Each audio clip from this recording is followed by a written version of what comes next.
할렐루야. 네. 오늘 제가 여러분들에게 질문 한 가지 드리면서 말씀을 시작하고자 합니다. 여러분들은 무엇으로 이 세상을 살아가고 있는가 하는 것이죠. 무엇이 여러분들의 하루하루의 삶을 영위하게 하는 원동력이 되느냐라는 것이죠. 제가 아는 어떤 분이 굉장히 건강한 분이고 사업도 열심히 하셨고 모든 것에 자신만만한 그런 분이었어요. 그런데 이분이 어느 날 갑자기 뇌졸중으로 병원에 입원을 했어요. 경동맥에 있던 혈전이 떨어져서 뇌로 들어가는 혈관을 막았어요. 늘 머리 MRI, CT를 찍어보면 정상이에요. 그래서 자기는 전혀 걱정을 하지 않았는데 전혀 생각지도 않았던 경동맥에 있는 혈전이 떨어져서 가서 막으리라고 생각을 못한 거지. 하루아침에 그냥 모든 것을 잃어버렸어요. 우리는 우리 나름대로 뭔가 자신하면서 살아가요. 나름대로 자기의 스펙이라든지 자기의 가진 것이나. 그런데 돌아서서 생각해 보면 그런 것들이 아무것도 아니었다는 것을 어느 순간 느끼게 돼요. 빨리 느껴야 되는 거지. 사실은 그걸 빨리 느낄수록 더 그 삶이 보람이 있고 정말 더 본질적으로 내가 무엇이 행복인가 하는 것을 깨닫게 되는데 우리가 그런 것들을 늦게 깨달아요. 근데 병원에 와서 모든 것이 망가진 이후에 깨달으면은 늦어도 너무 늦었다 하는 것이죠. 우리는 일의 보람이나 또는 사람들의 인정 이런 것들이 나한테 행복을 줄 것처럼 생각하면서 살아가는데 맞습니다. 그런 것들도 행복을 주죠. 자, 그런데 우리 속에 있는 가장 깊은 두려움이 있잖아요. 언제 무슨 일이 나한테 일어날지 모른다라는 것은 모든 인간에게 공통적으로 주어져 있는 그런 겁니다. 그래서 사람들은 보험들을 많이 들잖아요. 보험을 많이 들어요. 어떤 분이 저한테 와서 보험을 들으라고 작성했어요. 그 보험 그거 생명보험 아무짝에도 소용없는 거, 내 죽고 나면 아무 소용없는 거 왜 생명보험을 자꾸 들으라. 정말 생명보험을 들려면 예수를 믿어야 된다. 예수를 믿는 것이야말로 진정한 그게 생명보험이다. 그런 말씀을 장난처럼 우스갯처럼 또 진심을 담아서 그런 말을 한 적이 있는데, 여러분 오늘 성경 본문, 오늘 읽은 이 성경 본문의 배경에서 우리의 삶을 결정하는 것이 한 가지가 등장합니다. 그게 뭐냐 하면은 바로 물이에요. 물. 가나안 남부와 광야지대 이 지역의 이 우물은 단순한 물 저장소가 아니에요. 우물은 생존이요 기업입니다. 자녀들의 미래고 그 가정, 그 공동체에 존립을 좋아하는 것이 그 우물이죠.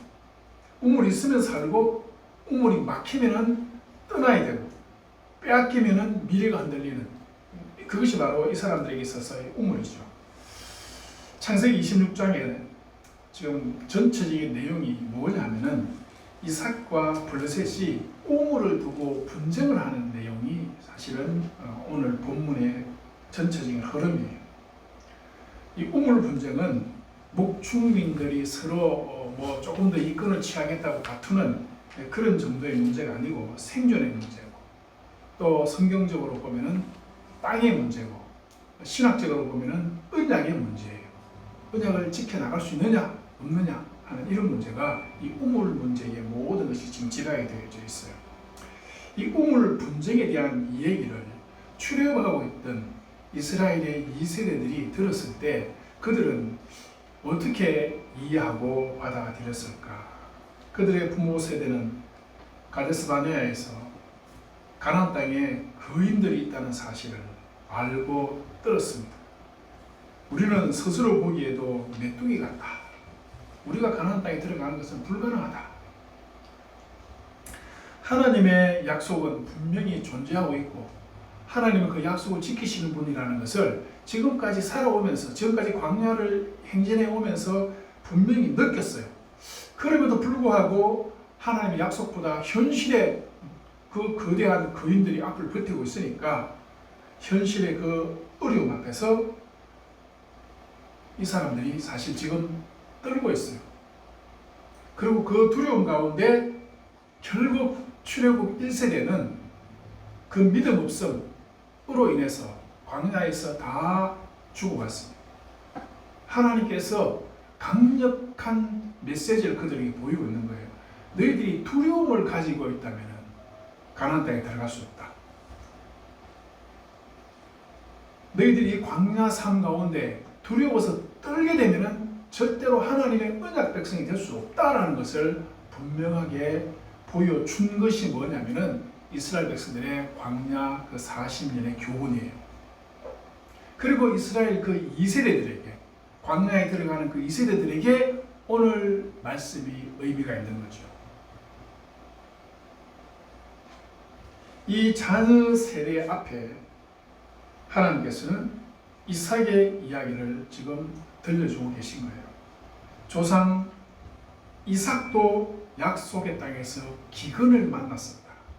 너희 조상 이삭도 그 약속의 땅에서 우물 때문에 블레셋 사람들과 이런 분쟁을 겪었다라는 겁니다. 따라서 이방 민족에 대한 두려움에서 벗어나라는 거예요. 너희 조상 이삭도 그 우물 문제 때문에 쫓겨나고 도망다니고 어쩔 수 없는 그런 환경 가운데 처했었다라는 것을 가르쳐 주는 것이죠. 그러나 하나님은 이삭을 버리지 않았다. 하나님은 두려워하지 마라 하셨고 내가 너희들과 함께 하겠다라고 분명히 말씀하셨다. 이 사실을 지금 가나안 땅에 들어가야만 되는 그 출애굽 2세대들에게 들려주고 있는 거예요. 살아있는 조상들의 얘기를 통해서 하나님이 그들과 어떻게 관계했으며 너희 조상들은 어떻게 하나님과 함께 했던가 하는 것을 너희들이 보라는 것이죠. 사랑하는 여러분, 사실 오늘 이 말씀은 우리에게 직접적으로 들려주는 말씀입니다. 우리는 두려운 것이 많아요. 먼저 건강이 두렵죠. 네, 건강도 두렵고 또 물질이 없어서 두렵고 또 자녀들의 미래가 불분명해서 두렵고 영적으로는 우리의 신앙이 이 세상 가운데서 메말라가는 것 같아서 또 한편으로는 두렵기도 합니다. 자, 그런 우리들에게 하나님은 오늘 무슨 말씀을 하시느냐 하는 거죠. 또 어떻게 하라고 하시는 거냐 라는 거예요. 이게 오늘 26장 말씀 가운데 있습니다. 자, 26장은 기근으로 시작해요. 기근으로. 그 땅에 또 흉년이 들매 그랬어요. 이 또 흉년이 들었다 이 말은 아브라함 때에 흉년이 들었던 것을 다시 기억하고 회상하게 하는 그런 말씀이죠. 하나님이 약속하신 약속의 땅인데 들어왔는데 흉년이 왔어. 그때 아브라함은 애굽으로 내려갔어요. 오늘 이삭도 애굽으로 내려갈 생각을 지금 가지고 있는 거죠. 애굽에 가면 고식도 있고 경제적으로도 크게 문제가 없을 것 같고 또 인간적으로도 안전해 보일 것 같아요. 그래서 자기 조상 아브라함이 애굽으로 갔던 것처럼 이삭도 지금 애굽으로 가려고 하는 계획을 가진 거예요. 그런데 창세기 26장 2절에 보면은 하나님께서 분명히 말씀합니다. 애굽으로 내려가지 말고 애굽 가지 말라는 거예요. 거기 가면 사는데 거기 가야 될 것 같은데 거기 가지 말라는 거예요. 내가 너에게 지시하는 땅에 거주하라. 출애굽 2세대가 이 말씀을 들을 때 굉장히 강하게 울림이 왔을 겁니다. 사실 그들의 부모는 어려울 때마다 애굽을 그리워했어요. 그렇죠? 이스라엘 백성들 출애굽했던 이스라엘 백성들 한번 생각해 보세요. 물이 없어도 애굽을 얘기했고 먹을 게 없어도 애굽을 얘기했고 잠자리가 불편해도 애굽을 얘기하고 자꾸 애굽에 대한 생각이 있는 거지. 애굽에 대한 생각. 그런데 오늘 하나님은 출애굽하려고 있는 2세대들에게 애굽을 기억하지 말라는 거예요. 애굽으로 내려갈 생각을 하지 말라는 거예요. 언약의 자녀는 기근이 온다고 해서 뒤돌아보는 그런 사람이 아니라는 거죠. 기근이 왔다 할지라도 여기 지금 여기까지 인도하시는 분이 하나님이시라는 거예요. 예. 너희들이 지금 여기 존재하게 된 게 하나님께서 지금 여기 갖다 놓았어.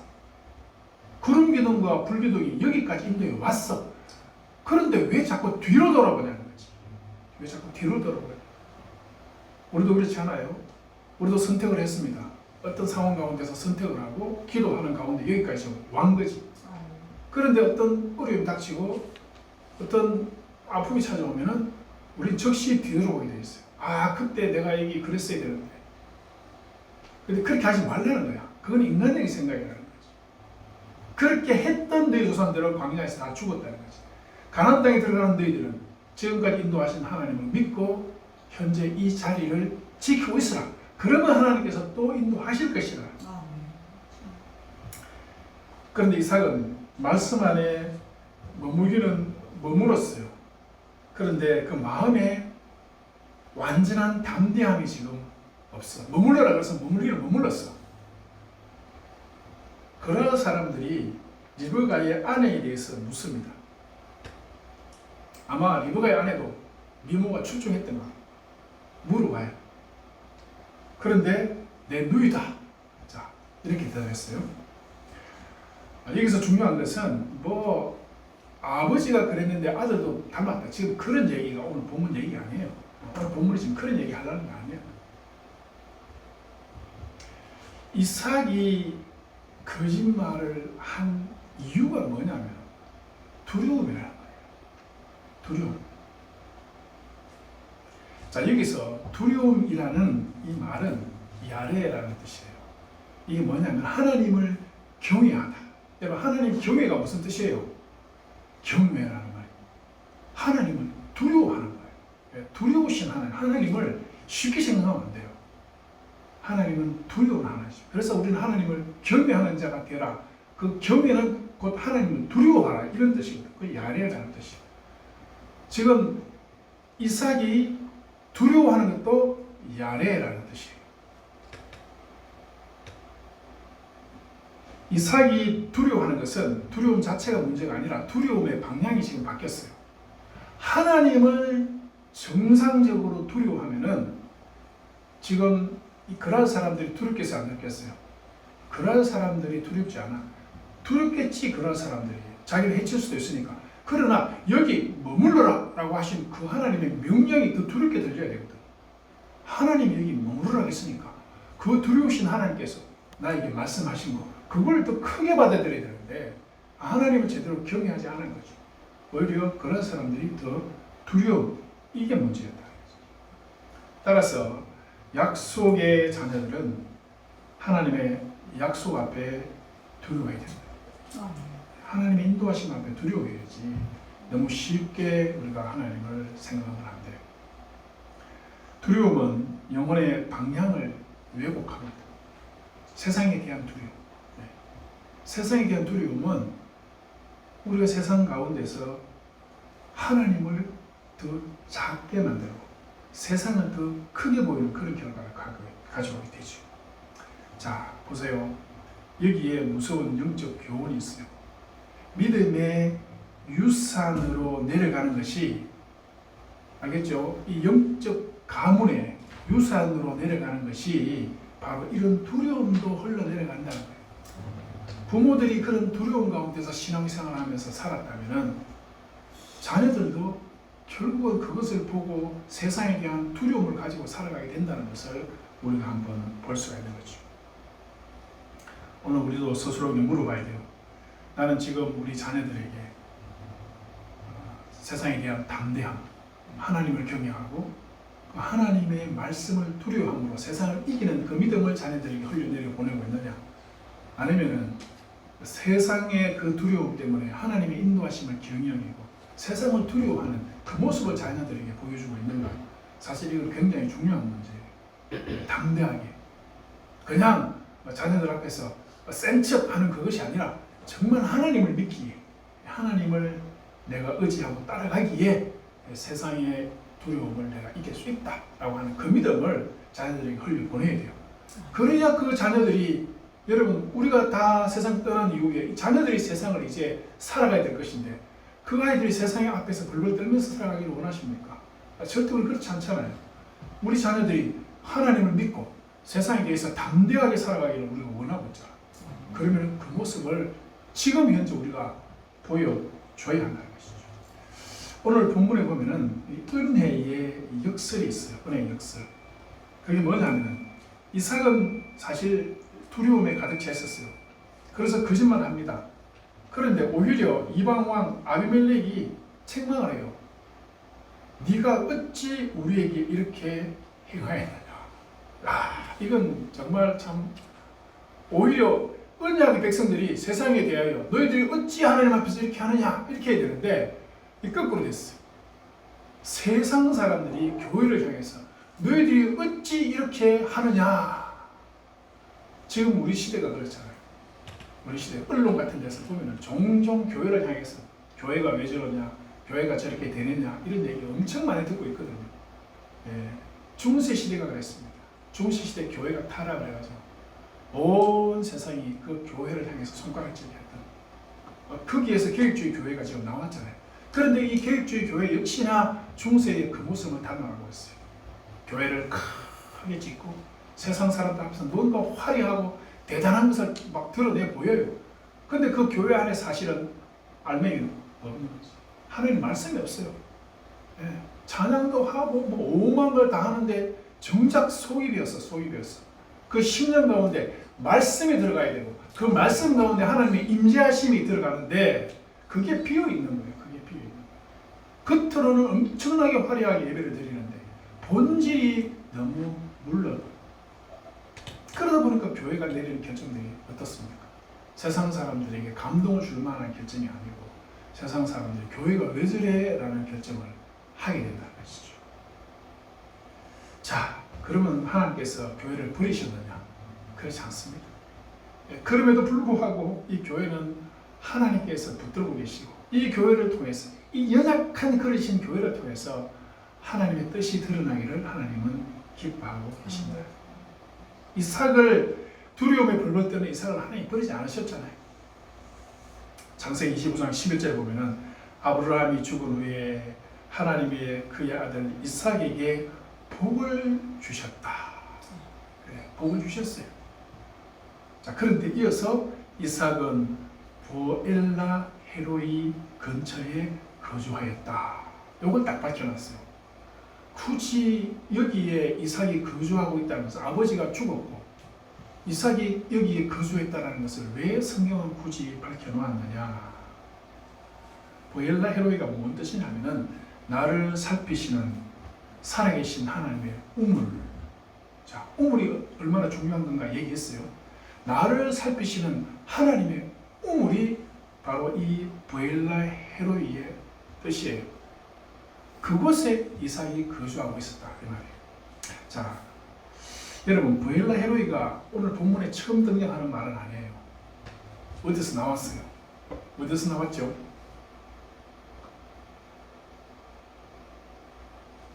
앞에 우리가 설교를 하면서 지나왔었는데 보엘라 헤로이가 어디서 나왔어요? 어디서 나왔는지 기억 안 나시죠?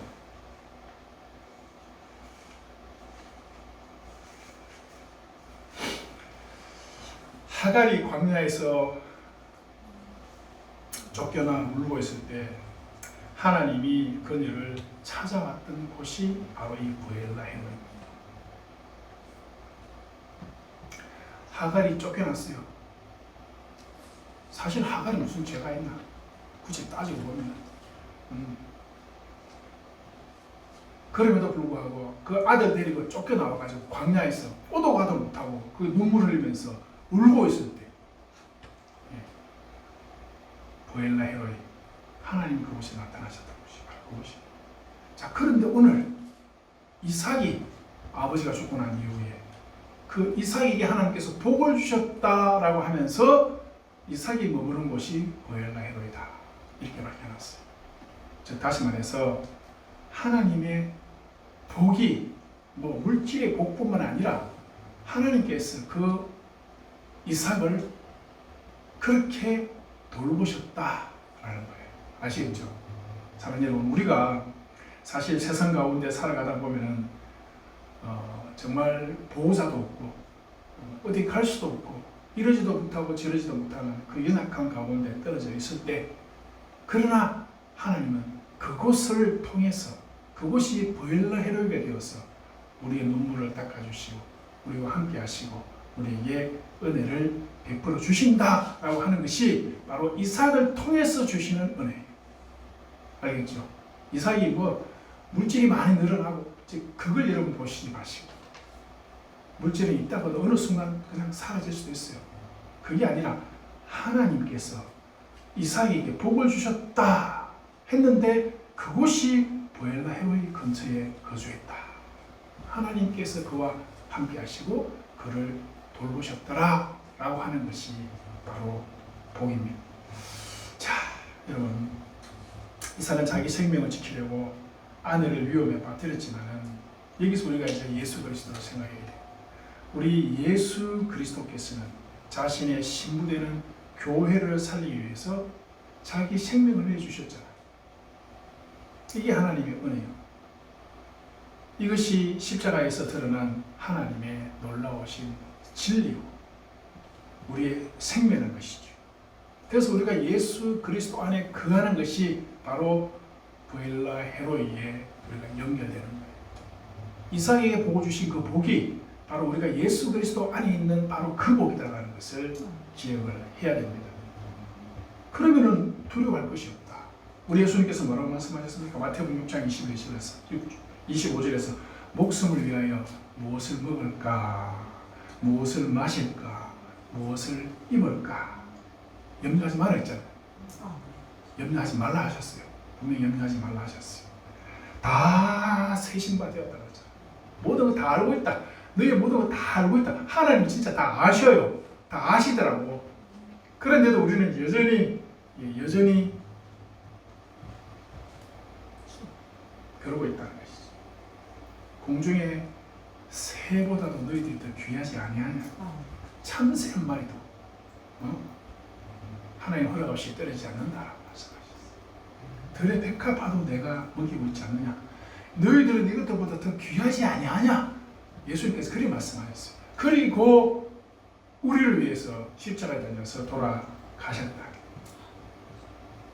분명히 예수님 말씀하셨습니다.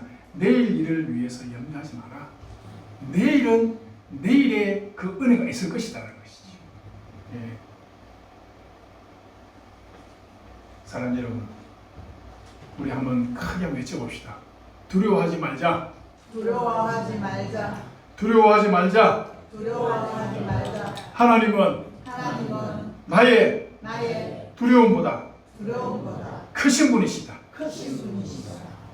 아시겠죠? 창세기 26장이 우리에게 알려주고자 하는 내용은 바로 이겁니다. 두려워하지 말라는 것이죠. 사실은 창세기 26장 12절을 보면은 이삭이 그 땅에 농사하여 그 해에 100배나 얻었고 100배나 얻었어요. 이야, 100배요, 100배. 100배. 여러분들이 가장 실감나게 말하자면 주식을 사놨는데 이게 100배가 늘어났어. 대박 난 거죠. 지금 어떻게 보면 그런 느낌으로 한번 생각해 보세요. 자, 그런데 이 물질의 복이 어떻게 보면 하나님께서 복을 주신다고 하는 것을 가시적으로 보여주는 거예요. 그냥 아시겠죠? 하나님 안에 있는 자, 언약 안에 있는 백성들에게 하나님께서 어떻게 복을 주시는지를 가시적으로 그냥 보여준 것이 100배 이제 그런 건데, 사실은 근데 자 이제 현실로 돌아와서 오히려 그 복 때문에 문제가 생겨요. 무슨 문제가 생기죠? 블레셋 사람들이 시기하기 시작했어요. 그래서 아브라함 때에 팠던 우물을 막고 흙으로 메워버렸어요. 아, 큰일 났네. 우물이 뭐라 그랬어요? 우물이 생명의 근원이라고 그랬는데 이 사람들이 우물을 막아버렸어요. 차라리 100배 그거 없었더라면 이런 일 없을 건데.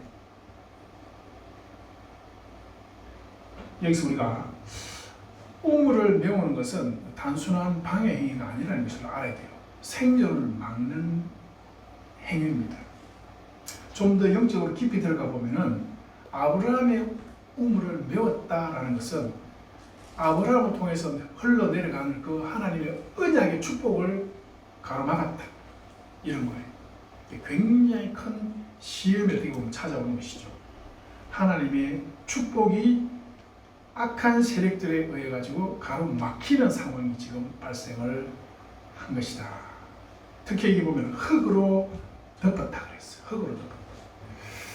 구약 창세기에서 이 흙은 인간의 연약성을 드러내는 단어입니다. 흙으로 사람을 지었다. 연약한 인간의 모습.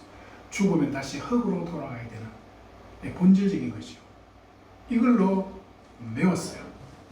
사탄은 인간의 연약성을 공격합니다. 우리가 가장 연약한 부분을 공격해요. 그래서 두렵게 만드는 거예요. 여러분들 각자 연약한 부분이 있죠. 건강이 없는 분들은 건강이 연약한 것이고, 물질 때문에 힘들어하시는 분들은 물질이 연약한 것이고, 네? 우리 나름대로의 연약한 구석들이 다 있어요. 사탄은 그 연약한 바로 그 길을 공격해서 흙으로 메워버려요. 하나님의 은혜가 흘러와야 내 그 연약함을 이길 수 있는데 사탄은 그것을 정확하게 알고 공격을 하더라 이 말이죠. 이삭은 그래서 새로 우물을 팝니다. 새로 우물을 팠어요. 파놨더니 그날 목자들이 와가지고 뺏어버렸어요. 겨우 팔았는데 그것마저 뺏어가요. 그래서 에색이다 이렇게 불렀다 그래요. 첫 번째 판 우물을. 그게 다툼이라는 뜻이에요. 다툼. 네. 그런 사람들이 와서 그 사람들과 다툼이 생겨가지고 결국 뺏겼다 이런 뜻으로 다툼이라고 했어요. 그래 피했어요. 피해가지고 또 우물을 팠어요. 그런데 이 사람들이 또 와가지고 그 우물을 또 뺏어갔어요. 그래서 그 우물 이름을 신나라 이렇게 지었어. 이게 뭐냐면 대적 고소, 그들이 대적을 해왔다 이런 뜻이에요. 근데 이게 신나라고 되어 있는데 이 원어를 보면은 사탄이라는 어원이 거기 들어가 있습니다. 방해자라는 뜻이에요. 사탄은 우리를 방해자, 하나님 우리 사이를 방해하는 방해자는 그 신나라는 이 말의 어원 속에 그 단어 속에 사탄이라는 말이 들어가 있어요. 그러니까 방해하는 거죠. 방해자라는 뜻이죠. 그러한 사람들이 다투어서 뺏어가고 방해해서 뺏어가고 이렇게 지금 뺏어가는 상황이 이삭에게 생긴 거죠. 그런데 이삭은 싸우지 않습니다. 또 다른 곳에 피해가지고 거기에 또 우물을 팝니다. 그 우물은 그런 사람들이 건드리지 않았어요. 자, 사랑하는 여러분, 생명의 물길이 흐르는 곳에 사탄은 분명히 거기에 흙으로 메우려고 달려가요. 아시겠죠? 그래서 우리를 더 두렵게 만듭니다. 우리를 더 힘들게 만들어요. 교회 안에도 그렇잖아요. 교회 안에 또 심지어 사탄은요, 시기하고 질투하게 만들고 삐지게 만들고. 교회에서 제일 조심해야 될 사탄이 무슨 사탄이라 그래요? 목회하는 목사님들에게 주로 그냥 농담처럼 하는 말이 있어요. 교회 안에서 제일 조심해야 되는 사탄이 삐지는 사탄. 삐져가지고 그냥 토라지는 거. 이러면 성도들이 삐져서 토라지는 걸 제일 무서워해야 돼요. 왜냐하면 그게 그 성도의 영혼을 나중에 결국 갉아먹게 돼요. 그래서 막 교회 안에 시험 들고 이런 문제가 사소한 것에서부터 이 큰 문제가 발생합니다. 그래서 우리는 벌써 알아야 돼요. 내가 교회 안에서 요즘 좀 섭섭하다. 섭섭마귀가 들어오면은 여기에서부터 이제 이 문제가 생기기 시작하거든요. 그러니까 알아야 돼요. 내가 좀 섭섭한데, 목사님한테 좀 섭섭한데, 아니면 내가 누구한테 섭섭한데 이런 생각이 들면은 이게 지금 사탄이 내 우물을 하나님의 은혜의 통로 우물에 지금 흙을 뿌리구나 이런 생각하시라고. 아멘. 네, 그렇게 생각하면 돼요. 그렇게 생각하면 틀림없습니다. 그래서 틀림없어요. 세 번째 우물을 팠습니다. 그 세 번째 우물을 르호봇이다 이름 그렇게 지었는데 26장 22절에 보면 이제는 여호와께서 우리를 위하여 넓게 하셨으니 이 땅에서 우리가 번성하리로다. 세 번째 우물은 안 건드렸어요. 그러니까 여러분 다툼이 생기고 섭섭함이 생기고 문제가 생기면은 그걸 자꾸 그쪽으로 자꾸 생각이 들어가면은 문제가 생겨요. 어떻게 해야 돼? 피해야 돼.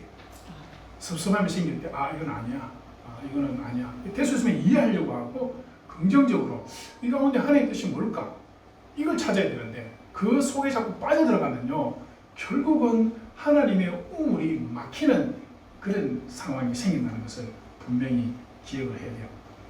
세상은 말합니다. 아, 내가 이겼어 이제. 내가 이겼어, 내가. 그렇습니까?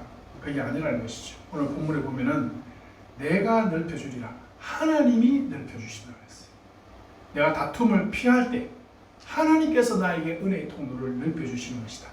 알겠습니까? 이것이 우리에게 주시는 하나님의 은혜입니다.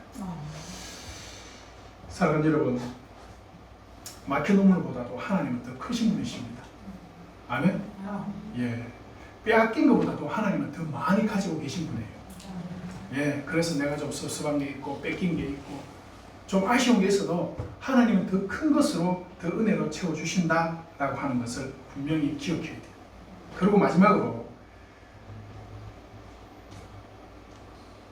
이삭이 이제 뭘 하고 있는가 하는 것을 우리가 한번 살펴봐야 돼요. 마지막으로 이삭이 브엘세바로 올라갑니다. 브엘세바로 올라가요.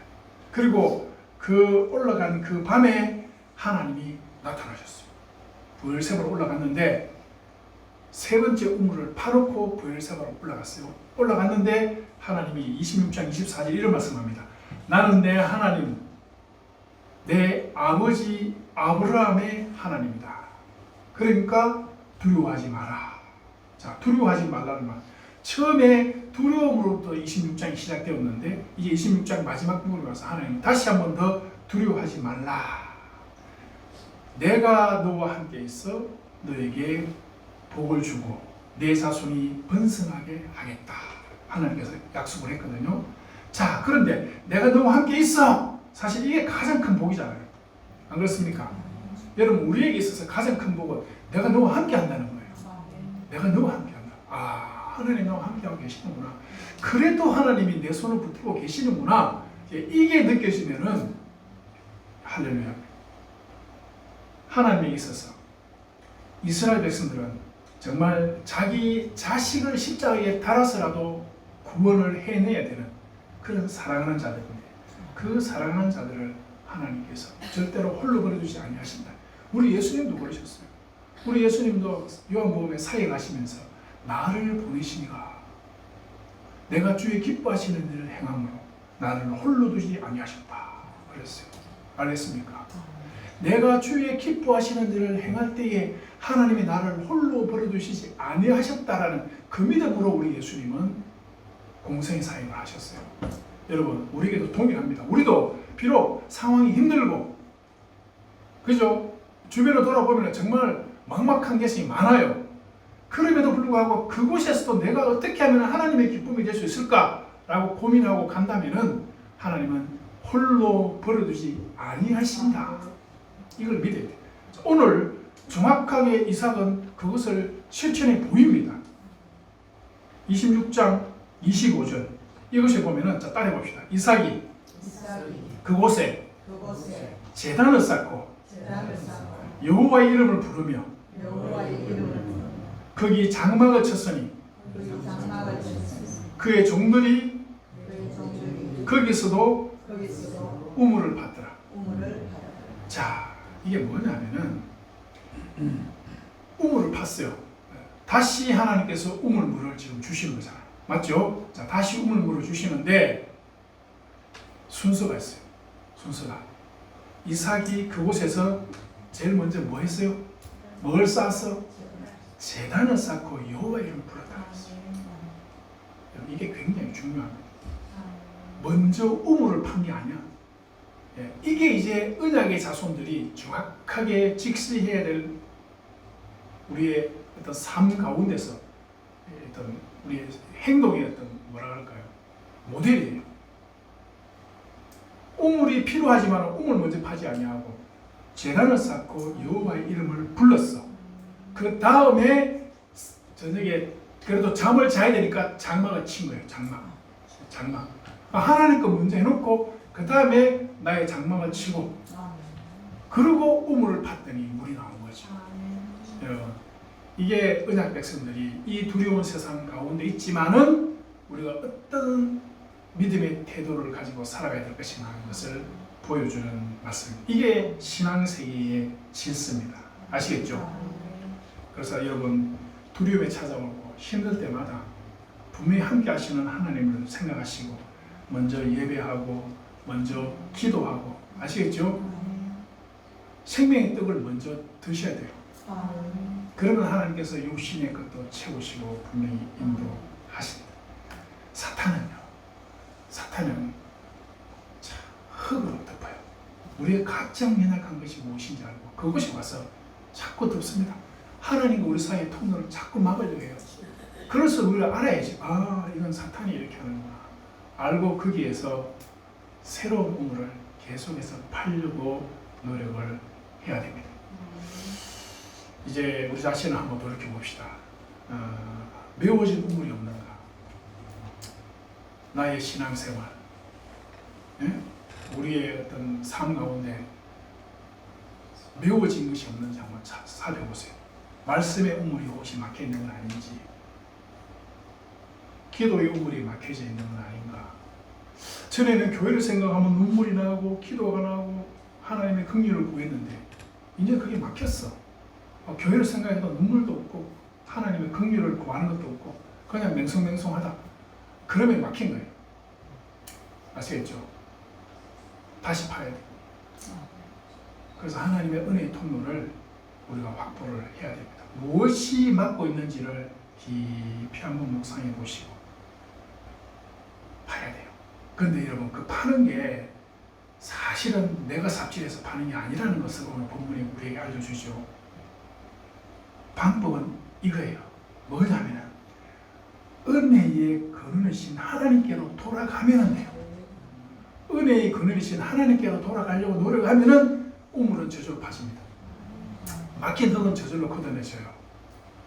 그래서 여러분들이 하나님께로 내가 다시 돌아가야 되겠다. 내가 다시 말씀으로 돌아가야 되겠다. 내가 다시 기도로 돌아가야 되겠다. 하나님께로 돌아가야 돼요. 생수의 근원이신 예수 그리스도께로 내가 빨리 연결이 돼야 돼요. 아시겠죠? 내 이 영적 파이프를 예수 그리스도께로 빨리 연결시켜시. 그러면은 물이 흐르고 거기서 생수가 나고 우리의 영혼은 새롭게 소생될 겁니다.